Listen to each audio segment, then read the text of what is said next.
नमस्ते सिद्धसेनानि आर्ये मंधरवासिनी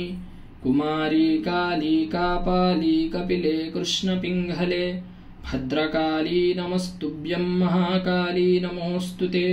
चंडी चंडे नमस्तुभ्यं तारिणी वरवर्णिनी कात्यायनी महाभागे कराली विजये जये शिखिपिंचध्वजे दरी नानाभरणभूषिते अट्टशूलप्रहारिणे खड्गकेटकाधारिणे गोपेन्द्रस्यानुजे ज्येष्ठे नन्दगोपाकुलद्भवे महिषासुरप्रिये नित्यं कौशिकी पीतवासिनी अट्टहासे कोकमुखे नमस्ते स्तूरणप्रिये उमे शाकम्भरी श्वेते कृष्णे कैटभनाशिनी हिरण्याक्षी विरूपाक्षी सुधूम्राक्षी नमोस्तुते वेदश्रुति महापुण्ये ब्रह्मण्ये जातवेदसि जम्बूकटकचेत्येषु नित्यं सन्निहितालये त्वां ब्रह्मविद्याविद्यानां महानिद्रा च देहिनां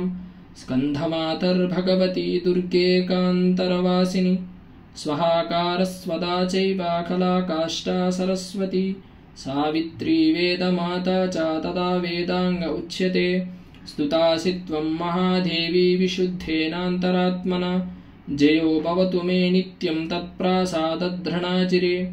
कान्तारभयदुर्गेषु भक्तानां चालशेषु च